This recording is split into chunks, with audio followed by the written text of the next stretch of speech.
Siento lástima por la mujer que se conforme con esto, dijo sobre nuestro apartamento. Así que la dejé irse con su novio rico. Ahora ha vuelto, suplicando, y ni siquiera me importa. 3 años. Ese es el tiempo que Sofía y yo llevábamos juntos cuando soltó la frase que lo terminó todo. 3 años de comidas compartidas, maratones de Netflix y mañanas de domingo perezosas. 3 años en los que pensé que estábamos construyendo algo real. Debí haberlo visto venir. Las señales estuvieron ahí durante meses, la forma en que se había vuelto más callada durante nuestras noches habituales juntos, siempre navegando por Instagram en lugar de hablar, como había empezado a mencionar a Ricardo, de su equipo de marketing, con más frecuencia. Ricardo conduce un Porsche increíble. Oh, Ricardo llevó a unos clientes a ese nuevo restaurante en la azotea en el centro. Supuse que solo era estrés del trabajo, o que tal vez se sentía estancada en su carrera. Ese martes, volví a casa de mi trabajo en la compañía de seguros cuando vi las cajas. Cajas de cartón estaban apiladas junto a nuestra puerta principal, algunas ya selladas con cinta de embalar. Se me encogió el estómago, pero me dije a mí mismo que tal vez solo estaba ordenando. Últimamente, Sofía había estado hablando de Marie Kondo y el minimalismo. ¿Sophie? La llamé, dejando mis llaves en la pequeña mesa que elegimos juntos en Liverpool hace 2 años. Salió del dormitorio cargando otra caja, con esa expresión en el rostro que yo había aprendido que significaba que ya había tomado una decisión sobre algo. Iba vestida más elegante de lo habitual para un martes por la noche, el vestido negro que normalmente reservaba para las presentaciones del trabajo, el pelo arreglado. Tenemos que hablar, dijo, sin mirarme a los ojos. Miré alrededor de nuestra sala de estar. Más cajas. Las fotos enmarcadas de nosotros habían desaparecido de la repisa de la chimenea. Los cojines que ella había insistido en comprar no se veían por ninguna parte. ¿Qué está pasando?, pregunté, aunque una parte de mí ya lo sabía. Dejó la caja en el suelo y se giró para mirarme de frente por primera vez. Miguel, me voy. Encontré un lugar en la Roma. Las palabras me cayeron como un balde de agua fría. ¿Qué quieres decir con que te vas? ¿Pasó algo? Estamos. ¿Es por el dinero? Sé que el apartamento no es lujoso, pero hemos estado ahorrando para... No es por el dinero, me interrumpió. Luego miró alrededor de nuestra sala de estar, miró de verdad, y su expresión cambió a algo que nunca había visto antes. ¿Asco? Puro asco. Dios, no puedo creer que haya vivido así durante 3 años. Seguí su mirada, tratando de ver lo que ella veía. Nuestro sofá de segunda mano que habíamos encontrado en Mercado Libre, ese por el que se había emocionado porque era de cuero auténtico. El televisor de 43 pulgadas que compramos en oferta el último Buen Fin. Las cortinas que habíamos elegido juntos en The Home Store, riéndonos sobre si el estampado era demasiado atrevido. ¿A qué te refieres? Hemos sido felices aquí. Soltó una risa que no era realmente una risa. ¿Lo hemos sido, Miguel? Mira a tu alrededor. Mira de verdad. Y miré a mi alrededor. Vi el hogar que habíamos construido juntos. La estantería donde sus novelas románticas estaban junto a mis libros de bolsillo de Tom Clancy. La cocina donde le había preparado pollo a la parmesana todos los domingos. La mesa del comedor donde jugábamos a las cartas en las noches de lluvia. Hizo un gesto amplio hacia todo, los muebles, la decoración, la vida que habíamos creado. Este sofá de segunda mano, ese televisor diminuto, esas cortinas de una tienda de saldos. Siento lástima por la mujer que se conforme con esto. Las palabras cayeron como un puñetazo. Realmente sentí que se me oprimía el pecho, como si no pudiera tomar suficiente aire. No solo me estaba dejando, estaba mirando toda nuestra vida juntos como si fuera algo patético, algo de lo que avergonzarse. Pensé que te gustaba nuestro hogar, logré decir. Me convencí de que sí, dijo, mientras ya se movía hacia otra caja. Pero el apartamento de Ricardo tiene ventanales del suelo al techo y vistas a la ciudad. Esto parece una habitación de residencia universitaria. Ricardo. Por supuesto, era Ricardo. ¿Cuándo empezó esto?, pregunté. Con él. Hizo una pausa en su embalaje, y por un segundo, creí ver algo parecido a la culpa cruzar su rostro. Pero pasó rápidamente. No se trata de él, Miguel. Se trata de que yo por fin quiero más de la vida que seguro y predecible. Seguro y predecible. Repetí. Eso es lo que soy para ti. Eres un buen tipo, dijo, y de alguna manera eso se sintió peor que si me hubiera llamado idiota. Pero necesito más que bueno. Necesito emocionante. Necesito a alguien que quiera construir algo más grande que esto.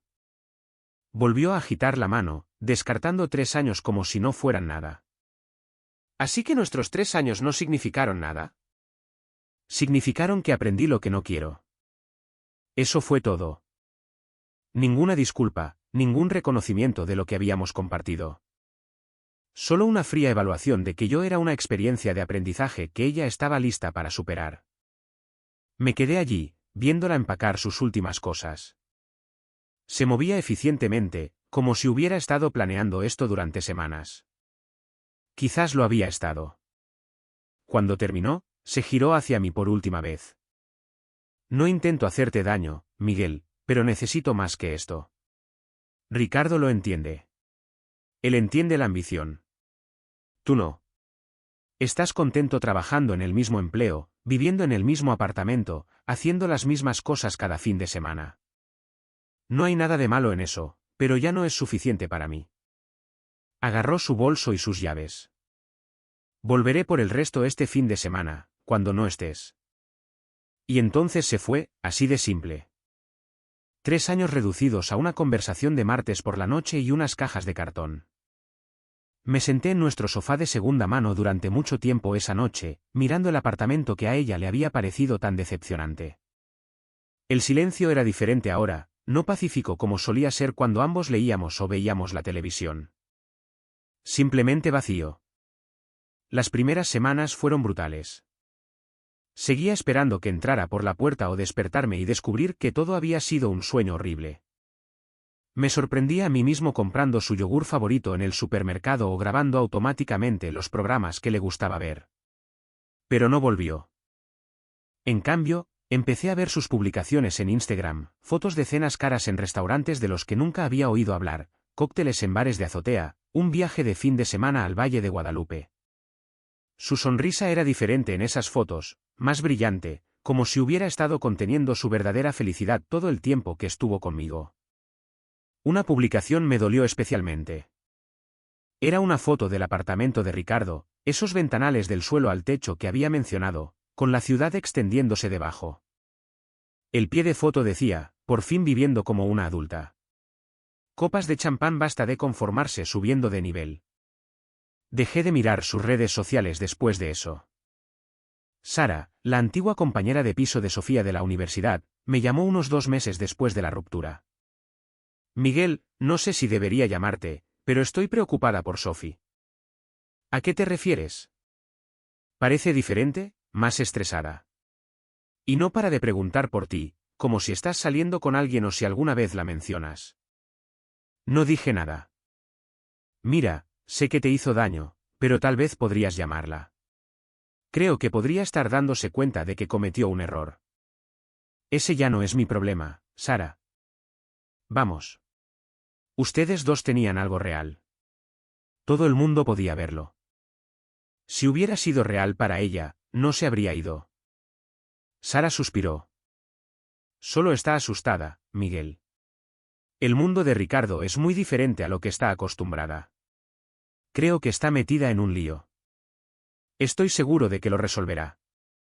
Pero la llamada de Sara había plantado algo en mi mente. No esperanza, no era tan estúpido para eso, sino curiosidad. ¿Cómo era realmente la nueva vida de Sofía detrás de esas publicaciones de Instagram? No tuve que preguntármelo por mucho tiempo. Aproximadamente una semana después, Tomás, del trabajo, mencionó haberla visto en una cafetería en el centro, con mal aspecto. Cuando le insistí para que me diera detalles, dijo que parecía cansada y no dejaba de mirar su teléfono con ansiedad. De hecho, preguntó por ti, dijo Tomás. Quería saber cómo estabas. ¿Qué le dijiste? Que estabas genial, lo cual es cierto, amigo. últimamente pareces más feliz. Tenía razón. Me había estado sintiendo mejor. No feliz, exactamente, pero más despejado, como si una niebla se estuviera disipando. Había empezado a cocinar comidas de verdad de nuevo en lugar de vivir de comida para llevar. Había estado yendo al gimnasio con más regularidad. Pequeños cambios, pero que sumaban. La llamada llegó un sábado por la mañana, unos 6 meses después de que se fuera. Número desconocido, pero reconocí su voz de inmediato.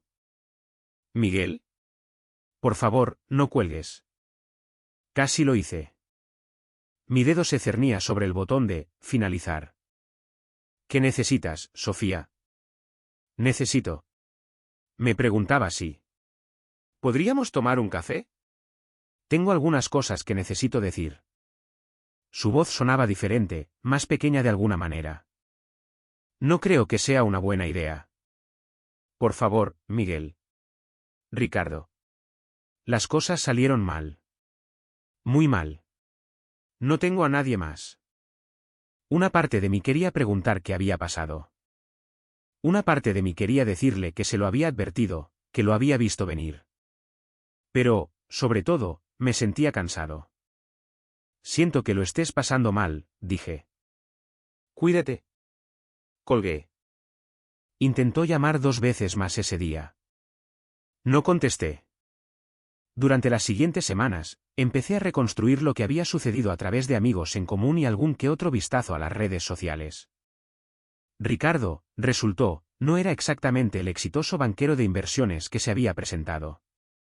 Su divorcio el año anterior había sido complicado y caro. El apartamento de lujo estaba muy hipotecado, y vivía de cheque en cheque para mantener su estilo de vida. Peor aún, Sofía no era su única novia. Sara finalmente me contó que Ricardo había estado viendo al menos a otras 2 mujeres durante todo el tiempo que estuvo con Sofía. Cuando ella lo confrontó al respecto, él le explicó con calma que nunca había prometido exclusividad y que ella también era libre de salir con otras personas. Pero me mudé contigo, al parecer había dicho ella. Y puedes mudarte, había sido su respuesta, lo cual ella hizo. O más bien, lo que él la obligó a hacer cuando ella insistió en el tema de su relación. Para entonces, Sofía había renunciado a su trabajo para centrarse en apoyar la carrera de Ricardo, asistir a cenas con clientes, eventos de networking, hacer el papel de la novia exitosa. Sin ingresos y habiendo quemado puentes en su antigua empresa, no podía permitirse su propio lugar.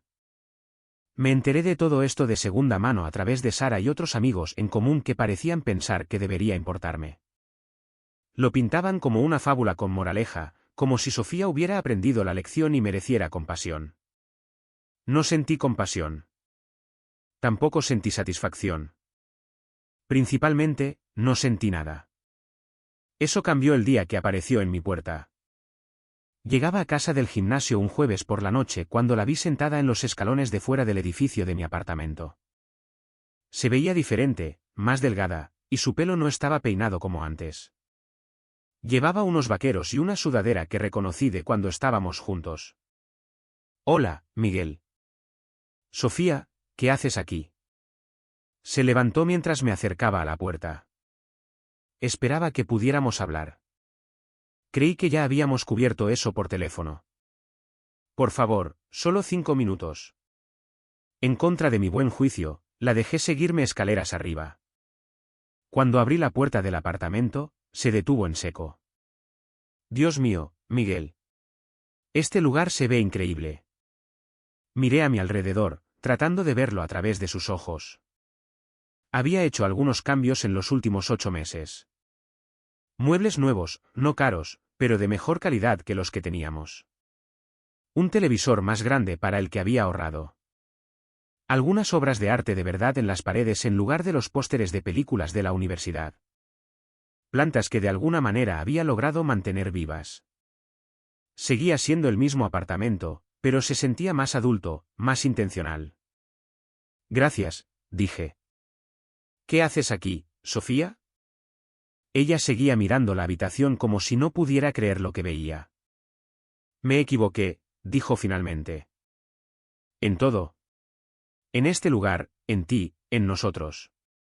Ahora puedo verlo. Está bien. Se giró para mirarme de frente. ¿Eso es todo? Solo está bien. Miguel, no tengo hogar. Ricardo, él no era lo que pensaba. Me estaba usando, jugando conmigo todo el tiempo. Dejé mi bolsa del gimnasio y tomé un agua de la nevera. Siento oír eso. ¿Cómo puedes ser tan frío?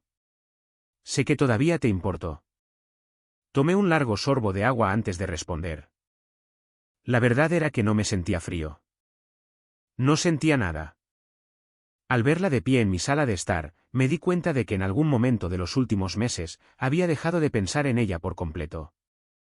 Se había convertido simplemente en alguien a quien solía conocer. En realidad, no, dije. No he pensado en ti en meses. Su rostro se descompuso. No lo dices en serio. Sí lo digo en serio. Pero estuvimos juntos 3 años. ¿Me amabas? Si te amé, estuve de acuerdo. Tiempo pasado. Entonces empezó a llorar.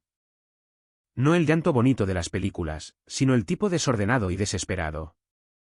Cometí un error, Miguel. Un error enorme. Lo veo ahora. Fuiste bueno conmigo. Fuiste real. La observé llorar y no sentí nada. Ningún impulso de consolarla. Ninguna satisfacción al ver su dolor. Solo una especie de observación distante, como ver una película triste sobre extraños. Necesito ayuda, dijo entre lágrimas. No tengo a dónde ir. El sofá de Sara es solo temporal, y no puedo pagar el primer mes de alquiler en ningún sitio decente. Perdí mi recomendación laboral por cómo me fui, y Ricardo se aseguró de que no pudiera conseguir trabajo en ningún sitio de marketing en la ciudad. Hay refugios que pueden ayudar, dije. Y agencias de trabajo temporal para el empleo. Me miró como si fuera un extraño. ¿Refugios? Miguel, soy yo. Soy Sofía. Sé quién eres. Entonces, ¿cómo es que simplemente no te importa? Después de todo lo que compartimos. Pensé en eso por un momento. ¿Cómo podría explicar que todo lo que habíamos compartido había sido recontextualizado por ese momento en que ella había mirado nuestro hogar con asco? Que su crueldad de alguna manera me había liberado del dominio que había tenido sobre mí. Dejaste claro que lo que compartimos no era valioso para ti, dije finalmente. Así que también dejó de ser valioso para mí. Se quedó en silencio por un largo momento, solo llorando. Luego, intentó un enfoque diferente. Podría ayudar por aquí, dijo. Limpiar, cocinar, lo que necesites. Solo hasta que me recupere. No necesito ayuda. Todo el mundo necesita ayuda a veces. No de ti. Las palabras salieron más duras de lo que pretendía, pero eran ciertas. La idea de que ella viviera aquí de nuevo después de lo que había dicho sobre este lugar, sobre mi vida, sobre mí. Era imposible. Debió de ver algo en mi rostro porque dejó de llorar y simplemente me miró. ¿Realmente ya no te importa? No, no me importa. No me lo creo. Solo estás dolido. Intentas devolverme el daño. Caminé hacia la puerta y la abrí. No intento hacerte daño, Sofía. Simplemente he terminado de hablar de esto. Al principio no se movió. Este no eres tú, Miguel. No eres cruel. Tienes razón. No soy cruel. Por eso no voy a decir lo que realmente estoy pensando ahora mismo. Buscó en mi rostro algo, ira, dolor, cualquier cosa con la que pudiera trabajar. Pero ya no había nada para ella. Finalmente, caminó hacia la puerta. Se detuvo cuando llegó a mi lado. Lo siento, dijo en voz baja. Por lo que dije sobre este lugar, sobre ti. Estaba asustada y fui estúpida, y lo siento. Sé que lo sientes. ¿Puedes perdonarme? Pensé en esa pregunta. ¿Podía perdonarla? Me di cuenta de que, en cierto modo, ya lo había hecho. El perdón no era el problema. Te perdono, dije. Pero eso no cambia nada. Asintió como si lo entendiera, aunque pude ver en sus ojos que no lo hacía. No realmente. ¿Lo pensarás? ¿Sobre qué lo intentemos de nuevo? No, dije con suavidad pero con firmeza. No lo haré. Después de que se fue, me quedé en mi apartamento, mirando la vida que había construido sin ella. Tenía razón en que se veía increíble, pero no por la razón que ella pensaba. Se veía increíble porque era mío. Porque cada elección que había hecho, desde el sofá hasta las plantas y la forma en que pasaba mis noches, había sido solo mía.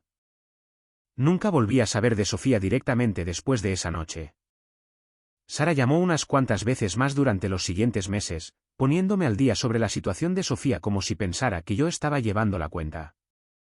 Sofía había encontrado un trabajo en una empresa de marketing más pequeña, pero le pagaban mucho menos que en su antiguo puesto. Vivía en un apartamento tipo estudio en una parte de la ciudad de la que solía burlarse. Iba a terapia y estaba trabajando en sí misma. A veces pregunta por ti, me dijo Sara en su última llamada. Quería que te dijera que ahora es diferente, que entiende lo que perdió. Está bien, dije. ¿Eso es todo? Solo está bien. ¿Qué más quieres que diga? No lo sé. Algo, cualquier cosa. Ustedes dos eran tan buenos juntos. En realidad no lo éramos, me di cuenta al decirlo. Estábamos cómodos juntos. Es diferente. 6 meses después, empecé a salir con Elena, una profesora que conocí en una cafetería cerca de mi oficina. Era divertida e inteligente, y pensaba que mi apartamento era acogedor y agradable.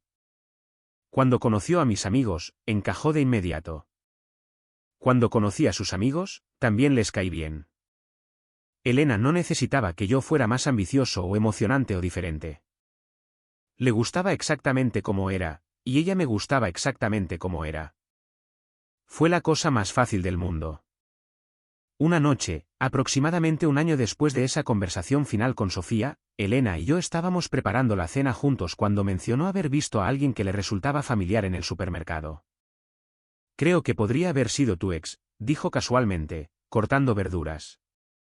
Sara me enseñó fotos aquella vez que fuimos a tomar algo.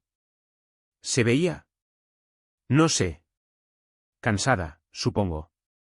Estaba sola, comprando cenas congeladas. Vaya, dije, removiendo la salsa de la pasta. Elena me miró. ¿Piensas en ella alguna vez? Consideré la pregunta honestamente. No, en realidad no. ¿Ni siquiera tienes curiosidad por saber cómo le va? No especialmente. Elena sonrió. Bien. Me preocupaba un poco que todavía tuviera sentimientos por ella. No los tengo. Y realmente no los tenía.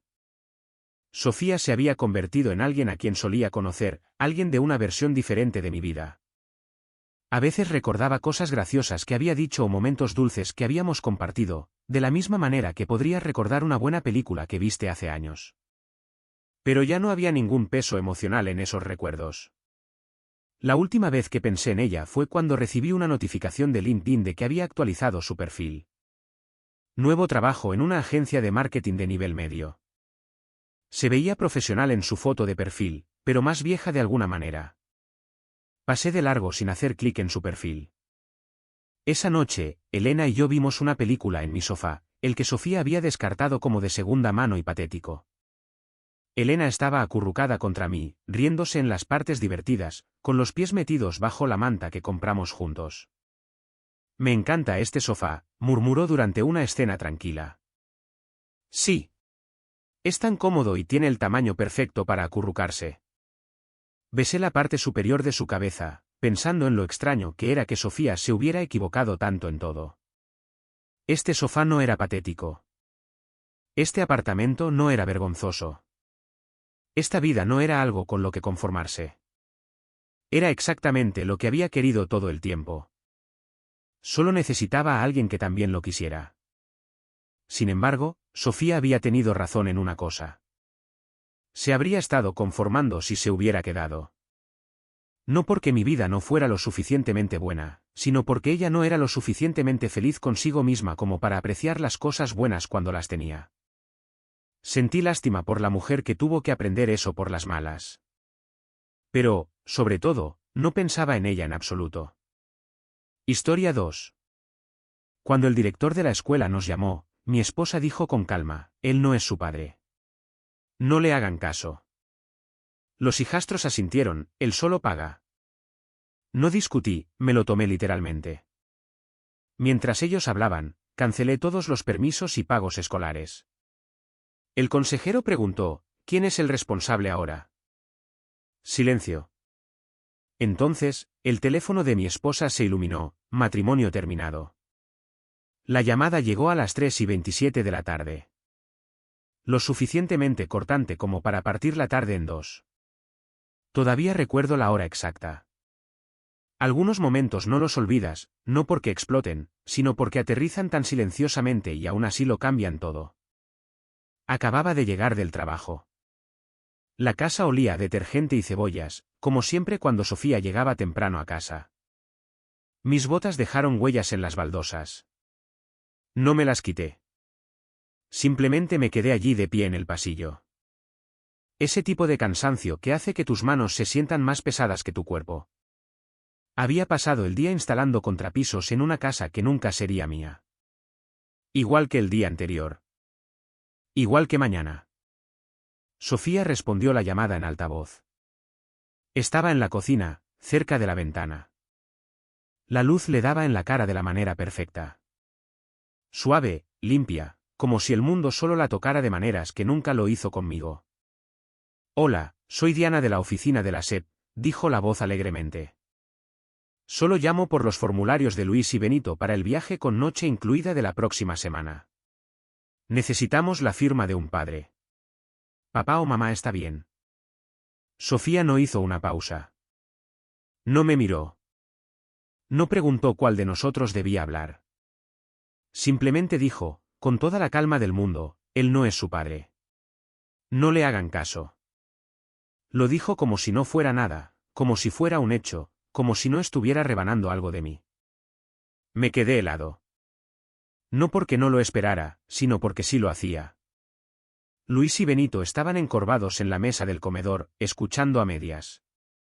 Sus pulgares tecleaban en sus teléfonos. Ni un atisbo de sorpresa cruzó sus rostros.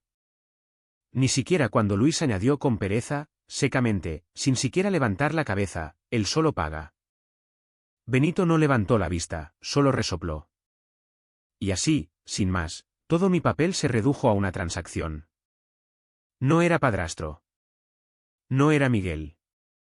No era nada más que una billetera con botas y polvo de tablaroca en la camisa. Sofía no los corrigió, no se inmutó. Simplemente siguió hablando con Diana, con voz ligera y educada, como si no acabara de amputarme de la conversación, de la familia, con una sola frase. Y yo no discutí. No dije ni una sola palabra. Retrocedí silenciosamente hacia el pasillo. Nadie se dio cuenta. A nadie le importó. Todos siguieron hablando como si yo no existiera. Y tal vez no existía. No realmente. Saqué mi teléfono, abrí el portal de la escuela. Mi dedo se detuvo sobre la pantalla por un momento. Luego empecé a teclear. No con ira, no para demostrar nada, solo teclear. Silencioso, tranquilo, quirúrgico. Autorización de viaje cancelada. Contacto parental eliminado. Autorización médica revocada. Confirmaciones de seguro de salud retiradas. Recarga automática del fondo para el almuerzo desactivada. Cuotas de actividades, fútbol, teatro, robótica, pendientes de eliminación. Todo estaba allí, en la palma de mi mano. Un sistema que había construido para ellos durante años. Un andamiaje de permisos, protecciones, pagos, y lo estaba derribando. No por rabia, sino por claridad. Cuando alguien te dice quién eres, créeles. Ellos lo habían hecho, y yo les creí. Toc, toc, toc. Había pasado años asumiendo que el silencio significaba seguridad. Que si no presionaba demasiado, no hablaba demasiado alto, no exigía ser visto, me dejarían quedarme. Pensé que si era lo suficientemente útil, lo suficientemente paciente, lo suficientemente constante, me volvería real para ellos. Pero el silencio funciona en ambos sentidos. Protege. Borra. Pensé en la vez que Benito se rompió la clavícula en clase de gimnasia y la escuela me llamó a mí primero. Sofía había estado ilocalizable. Había conducido directamente desde una obra a una hora de distancia, todavía con mi cinturón de herramientas, con polvo en los pulmones, para sentarme a su lado en la sala de urgencias hasta que ella llegó. No dijo mucho, pero tampoco lloró. Pensé que eso significaba algo, ¿no? Pensé en el proyecto de ciencias de Luis en segundo de secundaria. Como me quedé despierto hasta la 1 de la madrugada ayudándole a cablear una placa de circuito para que no suspendiera. Ganó el segundo lugar. En la ceremonia de premiación, posó para las fotos con Sofía. No conmigo. Esos eran los buenos recuerdos. El resto, los portazos, la indiferencia, la forma en que me comparaban con su padre como si yo fuera una imitación barata que nunca pidieron. Había dejado pasar esas cosas. Me decía a mí mismo que solo eran chicos. Que el tiempo limaría las asperezas. Pero ahora, con una llamada, una frase descuidada, todo encajó. No eran solo asperezas. Eran cuchillas. Y Sofía, la mujer en torno a la cual había construido esta vida, les había entregado el cuchillo. Él no es su padre. Resonaba, no como un trueno, sino como algo que se hunde. La llamada terminó finalmente. Sofía no me dijo nada. Pasó a mi lado en el pasillo. Con el teléfono todavía en la mano, los ojos en la pantalla. Ni siquiera una mirada. La vi pasar a mi lado como si yo fuera tablaroca, como si fuera una pintura que ya no le gustaba, como si me hubieran instalado, no elegido. Miré la mesa del comedor. Luis y Benito seguían allí, todavía deslizando el dedo por la pantalla, todavía ocupando espacio en una casa. Yo pagaba por una casa donde ya no era una persona, solo un método de pago. A continuación, abrí la aplicación del seguro. 2 dependientes eliminados. La lista de familiares cubiertos se redujo en 2. Una onda, nada más. Pero se sintió como un terremoto.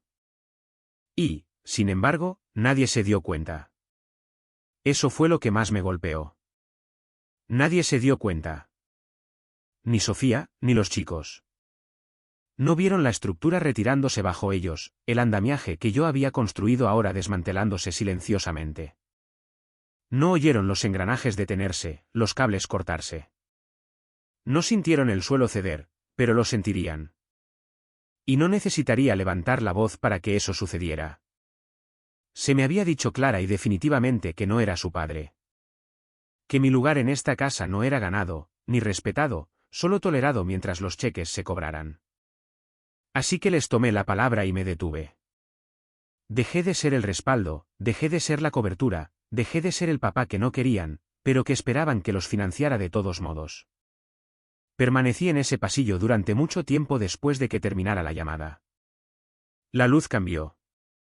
Las sombras se movieron. Mis botas seguían sucias. Mi camisa todavía estaba húmeda en el cuello.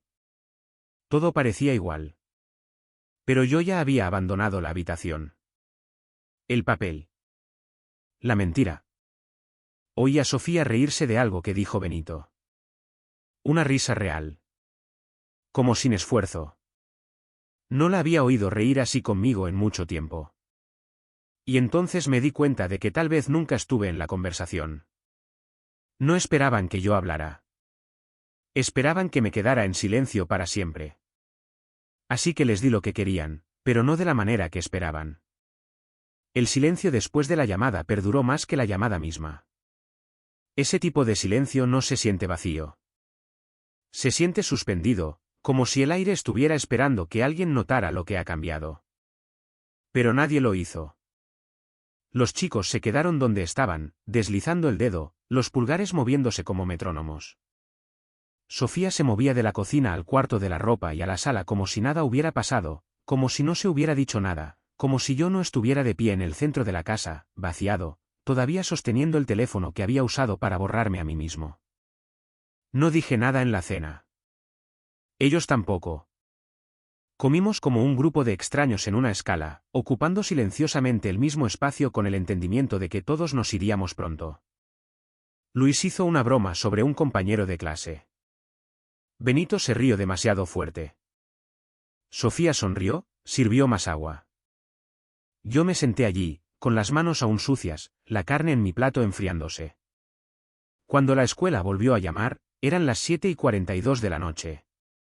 El número apareció en el teléfono de Sofía, y esta vez lo quitó del altavoz. Caminó hacia el patio trasero, cerrando la puerta de cristal tras ella, pero aún podía oír su voz a través del cristal.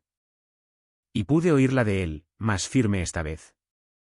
Era el supervisor de Diana, el coordinador de la SEP, el que no hace preguntas a menos que se esté cruzando una línea legal. «Hola, Sofía», dijo él. «Solo estoy dando seguimiento a la llamada anterior. Nuestros registros muestran que Miguel firmó todos los formularios el año pasado, así que solo necesitamos confirmar. ¿Sigues siendo el tutor legal?» Un silencio más largo de lo que debería haber sido. Lo suficientemente largo como para que incluso los chicos levantaran la vista. Me giré en mi silla y miré a través de la puerta de cristal. No podía ver su cara, solo su espalda. Hombros rígidos, cabeza inclinada hacia abajo. Entonces, no dijo nada en absoluto. Simplemente dejó que el silencio flotara en el aire. El hombre al teléfono continuó, más lento ahora: necesitamos un nombre en el archivo. Un padre o tutor legal. El formulario de salud enumera a Miguel como el asegurador principal. Así que, si eso ya no es válido, y entonces llegó, un zumbido, el tono, una notificación. Sofía miró su teléfono, luego se quedó con la vista fija. Su espalda se enderezó. Su cuerpo se congeló. Yo ya sabía lo que estaba viendo. Lo había presentado 2 horas antes, sentado en mi camioneta fuera de la tlapalería. Un único formulario firmado digitalmente. Tramitado con urgencia. Matrimonio terminado. Notificación enviada. Destinataria, Sofía Calderón. Lo leyó 2 veces, su brazo bajó a su costado. El teléfono todavía iluminado en su mano. La llamada terminó sin una despedida. No volvió a entrar de inmediato. Se quedó allí fuera mientras el sol se hundía por debajo de la línea de la valla, proyectando sombras por el jardín. Nunca lo terminamos juntos. El jardín que yo cortaba, el que yo cerqué, aquel en el que ninguno de sus hijos ayudó jamás con un solo poste. Benito finalmente miró. «Mamá». Ella no se movió. Luis se giró hacia mí. «¿Qué fue eso?» No respondí. No necesitaba hacerlo, porque en ese momento, el silencio de su madre dijo todo lo que yo nunca pude. Por primera vez, los chicos no se reían. No estaban deslizando el dedo por la pantalla. Estaban observando. Observando la forma en que el mundo comenzaba a alejarse de ellos. El siguiente sonido vino del teléfono de Luis. Una notificación, luego otra, luego el de Benito. Ambos miraron hacia abajo al mismo tiempo, y vi cómo la confusión los golpeaba. 2 segundos antes de que se convirtiera en pánico. ¿Por qué se canceló el viaje? Benito frunció el ceño. ¿Qué demonios? Dice que la autorización fue retirada, como revocada. Ni siquiera hicimos nada. Luis tecleaba furiosamente. Espera, no me deja volver a enviarlo. ¿Qué está pasando? Sofía volvió a entrar entonces. Ni rápido, ni lento, simplemente caminando como si no estuviera completamente dentro de su propio cuerpo. Se sentó a la mesa sin decir una palabra. Sin contacto visual, sin respuestas. La habitación estaba en silencio, excepto por el tecleo y el bajo zumbido del pavor que comenzaba a tomar forma. Luis la miró. Mamá, dice que papá tiene que aprobarlo ahora. El papá de verdad. Esa palabra. De verdad.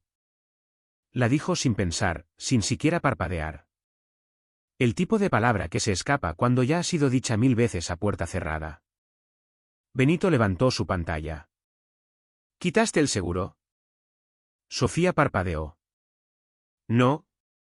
Entonces, ¿por qué dice que no estamos cubiertos? Su voz se quebró ligeramente. No lo sé. Me miró entonces por primera vez desde la llamada. No enojada, no confundida. Simplemente perdida. No sonreí. No me regodeé. No lo necesitaba, porque ese fue el momento en que comenzó la fractura. No con gritos. No con portazos. Con silencio. Con una madre que no tenía respuestas. Con dos hijos que se dieron cuenta de que el sistema del que dependían, silenciosa y arrogantemente, había desaparecido, arrancado como un andamio de un edificio todavía en construcción. El portal de la escuela falló, los bloqueó. Su contacto de emergencia había desaparecido. El viaje estaba en peligro. El correo electrónico del consejero rebotó con una educada respuesta automática: estamos a la espera de una autorización parental actualizada. Y Sofía, la madre, la esposa, la cómplice silenciosa en su tranquilo desdén hacia mí, no le quedaba nadie sobre quien redirigir el peso, porque yo ya no estaba desempeñando mi papel. Los chicos empezaron a discutir. Luis insistía en que tenía que ser un error del sistema. Benito afirmaba que Sofía debía haber cambiado algo por accidente. Sofía se levantó lentamente. Yo no hice nada, dijo. Y yo le creí. Ese era el problema. No había hecho nada. No cuando me ignoraban. No cuando se burlaban de mí. No cuando me borraban. Y ahora su nada tenía consecuencias. Esa noche, nadie habló en la cena. Los chicos picoteaban su comida, se movían inquietos, deslizaban el dedo por la pantalla. Sofía seguía mirando su teléfono como si fuera a proporcionar instrucciones. Como si en algún lugar dentro del cristal negro, hubiera una forma de volver a cómo eran las cosas antes de que yo tirara del hilo que mantenía unidas sus vidas. Pero no tiré de él con ira. Tiré de él en verdad. Habían dicho que no era familia. Así que les creí. Nadie preguntó por qué. Nadie me confrontó porque todos sabían que el viaje permanecería cancelado, los formularios sin firmar. La cobertura de salud inválida hasta que alguien con autoridad legal, diera un paso al frente, y ese alguien ya no era yo. Oí a Sofía al teléfono más tarde esa noche. La puerta entreabierta, la voz baja. Intentó llamar a su ex, su padre, el de verdad. Buzón de voz. Dejó un mensaje, luego otro. Intentó enviar un mensaje de texto. Corto, formal: necesito hablar. Algo urgente con los chicos. Silencio. Luis caminó de un lado a otro por el pasillo hasta después de la medianoche. Benito se quedó dormido en el sofá. El teléfono en su pecho. La pantalla todavía iluminada con la notificación del viaje que ahora solo decía: autorización denegada. Yo yacía en la cama, con los ojos abiertos, mirando al techo.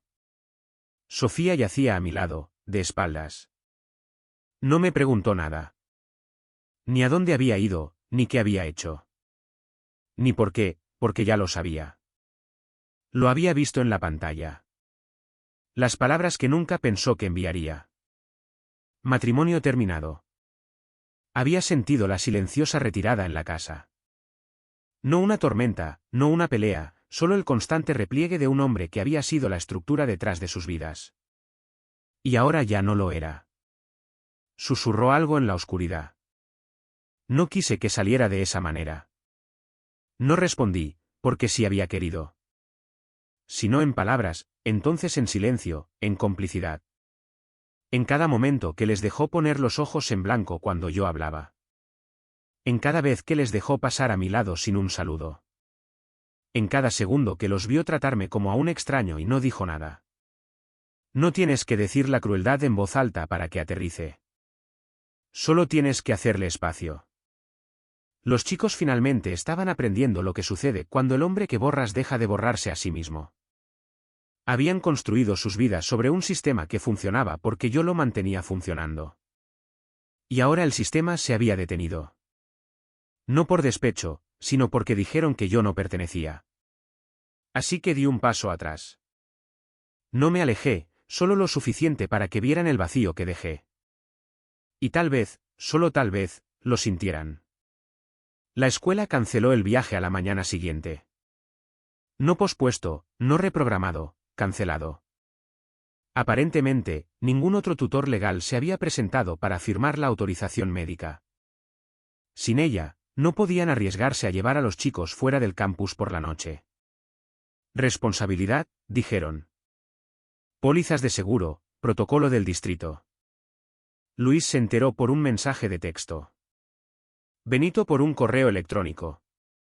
Todavía estaban en pijama, sentados en la barra de desayuno como en cualquier otro fin de semana perezoso. Cuando la noticia llegó, la cara de Luis se descompuso primero. Miró su teléfono como si lo hubiera insultado. Esto tiene que ser un error. El tono de Benito se agudizó. ¿Qué demonios? Necesito ese viaje. Cuesta 3.000 pesos y es el 50% de nuestra nota. Sofía estaba en el fregadero enjuagando un vaso. Hizo una pausa por un segundo, luego dijo. No pueden simplemente cancelarlo sin autorización. Dije, esa es la palabra que usaron. Todos se giraron hacia mí como si hubieran olvidado que estaba en la habitación. No levanté la voz. No aparté la mirada. Luis se puso de pie. ¿Estás diciendo que tú hiciste esto? No respondí, porque ese era el punto. Ya no estaba respondiendo. No me estaba ofreciendo como voluntario. No estaba llenando huecos. No los estaba salvando de sí mismos. La voz de Benito se alzó. Cancelaste nuestro viaje. ¿En serio? Sofía se interpuso entre nosotros, pero no de forma protectora, sino con cautela, como una persona que intenta detener algo sin entender completamente qué era. Miguel. Me puse de pie, no rápido, solo lo suficiente para recordarles que todavía ocupaba espacio. No cancelé nada, dije. Simplemente dejé de firmar cosas que me dijeron que no me pertenecían. Y luego salí de la habitación. Sin portazos, sin sermones, sin drama, solo ausencia. Un nuevo tipo de poder. Pasé el resto del día en el garaje. No arreglando nada. Solo sentado, viendo el polvo asentarse en las herramientas que una vez usé para construir cosas para ellos. Un soporte para balones de baloncesto, un banco para zapatos, una estantería para trofeos por los que nadie me agradeció nunca colgar. La casa estuvo en silencio durante horas. Ese tipo de silencio espeso que te envuelve cuando la gente intenta fingir que no se ha dado cuenta de que la tierra ha temblado. A primera hora de la tarde, Luis caminaba de un lado a otro. Hizo llamadas a amigos, a compañeros de clase, incluso a un profesor. Su voz se mantuvo baja, controlada, hasta que dejó de estarlo. Dijeron, si el formulario no está entregado para el lunes, se acabó. Voy a suspender el proyecto.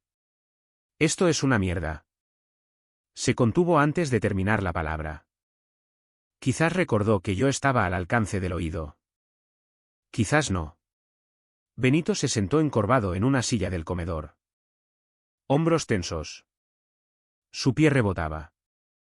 Seguía actualizando el portal de la escuela como si la cancelación fuera a deshacerse si hacía clic lo suficientemente rápido. Lo observé todo. No desde el centro de la habitación, sino desde el umbral. Como un hombre que observa la casa que construyó moverse bajo su propio peso. Sofía intentó enviar un mensaje de texto a su padre de nuevo esa noche. Vi el mensaje aparecer sobre su hombro. Solo una línea. ¿Puedes rellenar los formularios de la escuela? Es urgente. Sin respuesta, solo las marcas de verificación grises. Luis preguntó minutos después. ¿Ha contestado? Sofía negó con la cabeza. Todavía no. La voz de Benito se quebró. ¿Por qué no lo firma y ya? ¿Cuál es el problema? Nadie dijo lo que todos sabíamos. ¿Por qué no lo haría? ¿Por qué no lo había hecho? Porque cada vez que se necesitaba a su padre de verdad, se desvanecía como el vapor de una tubería rota. Yo era el que siempre sellaba las fugas. Hasta ahora. No estaban acostumbrados al goteo. No estaban acostumbrados a oír el silencio al otro lado de la línea. Para la cena, la presión se había asentado como una nube de tormenta. Los chicos no se sentaron a mi lado. Sofía no buscó mi mano. Nadie preguntó por mi día. Comimos en silencio. A mitad de la comida, la voz de Luis interrumpió. Aguda, fría, acusadora. ¿Crees que nos estás dando una lección o algo así? Lo miré. No con dureza, no con enfado.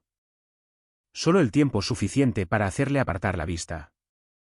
Esto no es una lección, dije. Es un espejo. Benito se burló. ¿Qué significa eso? Significa, dije, que así es como se ve su vida sin el hombre que dijeron que no pertenecía a ella. Sofía apartó su plato. Vale, ya basta. Su voz era suave, pero le temblaban las manos. Has dejado claro tu punto, dijo. Pero castigarlos no arreglará nada. No los estoy castigando, respondí. Me estoy retirando de un papel que me dijeron que no era mío. Eso no es un castigo. Es claridad. Benito se levantó y se fue de la mesa. Luis se quedó sentado, mordiéndose la mejilla, negándose a mirarme a los ojos. Más tarde esa noche, el consejero le envió un correo electrónico directamente a Sofía. Vi el asunto en su pantalla mientras pasaba a mi lado en el pasillo. Próximos pasos, se necesita autorización. Cerró la puerta del dormitorio tras ella. No dijo buenas noches. Me quedé en el sofá, con los ojos abiertos, mirando en la oscuridad. Ella no salió. Yo no llamé. A la mañana siguiente, el sistema había comenzado a colapsar. No ruidosamente, no de una vez. Como una fuga lenta en una habitación sellada. Primero vino la oficina de salud. Las cuentas escolares de los chicos los marcaron como no asegurados. La enfermera envió un correo electrónico pidiendo información de cobertura actualizada. Sofía me reenvió el mensaje. No respondí. Luego vino la liga de fútbol. Se suponía que Luis jugaría en un partido estatal ese fin de semana, pero la liga requería un seguro activo por razones de responsabilidad. Sin tarjeta registrada. Sin excepciones. Lo dejaron en el banquillo. El club de robótica de Benito envió a casa una hoja de permiso para una próxima competencia, pero su nombre ya no figuraba en la lista de participantes cubiertos.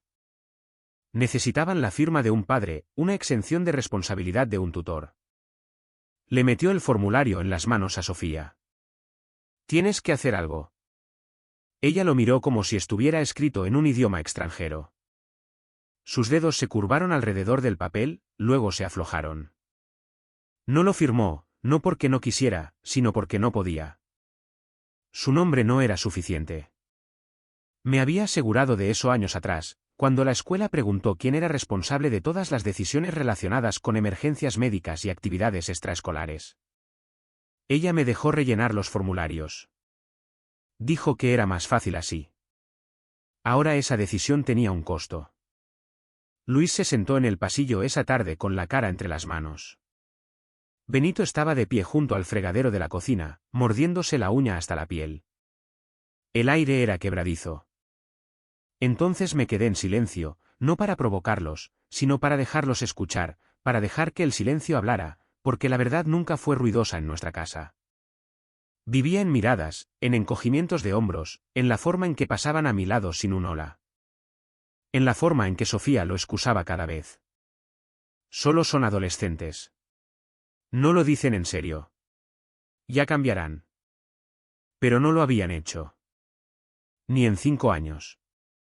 Ni en 7. Y ahora estaban aprendiendo lo que venía después del silencio. Las consecuencias de fingir que un hombre era un fantasma hasta el día en que dejó de rondar y comenzó a irse. Habían construido un sistema que funcionaba solo porque yo nunca pedí crédito y lo habían destruido al insistir en que nunca tuve derecho a pedirlo. Sofía se sentó conmigo esa noche, finalmente, en el borde de la cama. Su voz era baja. Miguel, quizás deberíamos hablar. La miré ahora. ¿Quieres hablar? No quise decir lo que dije. Sí, dije. Lo quisiste. Y ellos también. Se pasó una mano por el pelo. Solo están asustados. No, dije, solo están viendo la verdad. Que nunca estuvieron sobre tierra firme. Simplemente pensaron que lo estaban porque yo seguía sosteniéndola. Ella no discutió. Tampoco se disculpó. Y ese silencio, esa fue toda la respuesta que necesitaba. La casa no explotó. Se pudrió. No con fuego, no con ruido, sino de la forma en que algo se descompone desde adentro. Silencioso, invisible, estructural. Sofía dejó de hablar primero. No por completo, sino de esa manera cuidadosa en que lo hace la gente cuando no está segura de lo que todavía le pertenece. La forma en que sus frases terminaban antes. La forma en que su voz bajaba cuando yo entraba en una habitación. Como hacía una pausa antes de decir mi nombre como si pudiera salir mal. Luis y Benito fueron los siguientes. Ya no peleaban, no acusaban, simplemente se replegaron sobre sí mismos como sedimento en el agua. Luis dejó de hacer preguntas. Benito dejó de exigir explicaciones. Ambos empezaron a esperar. Esperando que yo volviera a la normalidad. Esperando al hombre que arreglaba las cosas, que cubría las facturas, que firmaba los permisos, que los llevaba a cuestas sin pedir gracias. Pero no volví, porque esa versión de mí ya no existía. No me había marchado. Di un paso atrás. Y en esa distancia, descubrí algo que nunca había visto claramente antes. No solo me habían rechazado. Dependían de que yo fuera invisible. La contradicción era el punto. Mantente fuera del camino, pero mantén todo funcionando. No pidas respeto, pero no dejes que nada se caiga. Sé un padre, pero no uno que tengamos que reconocer. Y lo había hecho durante años. Dios me ayude. Lo había hecho hasta que lo dijeron en voz alta. Él no es su padre. Y les creí. Esa creencia, ese único cambio, lo resquebrajó todo. Y ahora vivían dentro de esa fractura. Los chicos dejaron de hablarme por completo al tercer día. Sin contacto visual, sin buenos días, tampoco portazos, solo retraimiento, frialdad pasiva. Sofía intentó compensar. Explicaba de más, andaba de puntillas alrededor de las preguntas. Cocinaba más de lo habitual. Doblaba la ropa que solía ignorar. Decía cosas como, todos nos estamos adaptando y pasará. Pero ni siquiera ella lo creía. Los formularios nunca se firmaron. El viaje permaneció cancelado. Los correos electrónicos de los profesores se acumulaban sin respuesta. La oficina de salud eliminó a los chicos de su lista de cubiertos y todavía nadie tenía una respuesta porque la pregunta que flotaba en el aire ya no era sobre viajes o permisos o matrículas. Era más simple. Era esta. ¿Quién paga ahora? No solo las facturas, el costo, el precio del silencio que habían mantenido. Los años de desdén casual. Porque no se trataba solo de dinero. Nunca lo fue. Se trataba de deudas y la mía se cobró en silencio. Ese domingo, Sofía lo intentó de nuevo.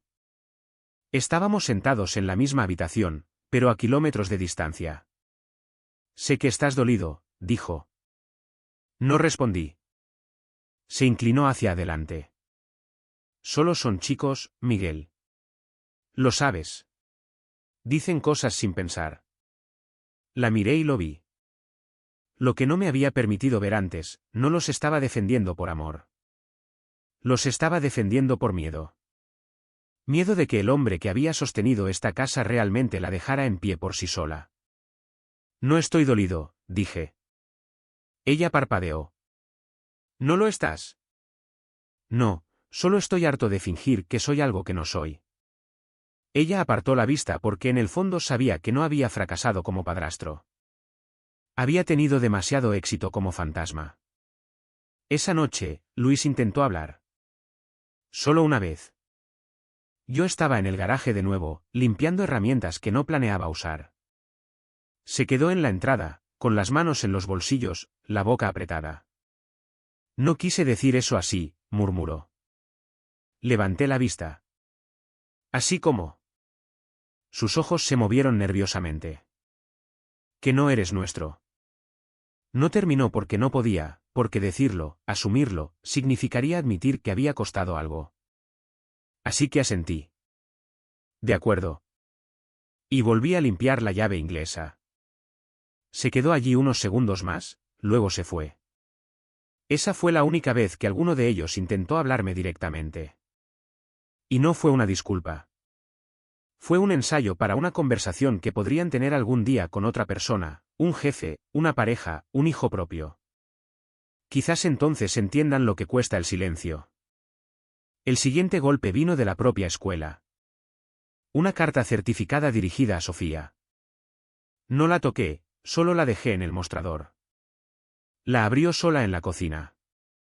La observé desde el pasillo mientras sus manos temblaban sobre el papel. Sus labios se separaron. Sus ojos recorrieron las palabras 2 veces. Luego se apoyó en el mostrador y se quedó mirando a la nada. No se la mostró a los chicos. No pregunté, pero sabía lo que era. Cuando ningún tutor se presenta, cuando no se confirma ningún seguro, cuando los contactos de emergencia desaparecen del sistema, el distrito marca a los estudiantes como en riesgo. Retención administrativa. Cuentas congeladas. Sin procesamiento de calificaciones, sin participación extracurricular, sin boletines de notas, solo nombres en una lista que solía estar limpia, ahora ensombrecida por la ausencia. Oí a Sofía al teléfono más tarde esa noche. No escuché toda la llamada, solo una frase. Necesitamos que vuelva, solo para esto. No, Miguel, no, mi esposo. Él. No sé si estaba hablando con su ex o si se refería a mí. Pero no importaba, porque no iba a volver. No de la manera que ella quería. No como el sistema en el que se apoyaban sin verlo nunca. No como el andamiaje que confundieron con nada. A mitad de semana, el silencio se convirtió en quietud. No más paseos de un lado a otro. No más gritos. Solo el peso silencioso de las consecuencias. Luis comenzó a quedarse despierto hasta tarde, con los auriculares puestos, el resplandor azul de su portátil parpadeando mucho después de la medianoche. Benito apenas salía de su habitación. Sofía flotaba por la casa como una mujer bajo el agua, moviéndose, funcionando, ahogándose lentamente. Nadie me preguntó qué iba a hacer porque en el fondo sabían que no había nada que hacer, porque yo ya lo había hecho todo. Y ahora había terminado por completo. Finalmente, no con ira, no con venganza, sino con dignidad, porque la verdad era esta, habían construido una vida sobre mi espalda. Y cuando escupieron en el suelo que les di, dejé de agacharme. La casa estaba en silencio cada noche después de eso. Demasiado silenciosa. Del tipo que zumba, del tipo que susurra cosas que no quieres oír, del tipo que habla más fuerte que cualquier discusión. Y por primera vez, finalmente entendieron quién era yo realmente. No el hombre que ladraba órdenes. No el hombre que exigía respeto. Sino el hombre que sostenía sus vidas de maneras invisibles. El hombre que dejó de hablar y dejó que ese silencio dijera.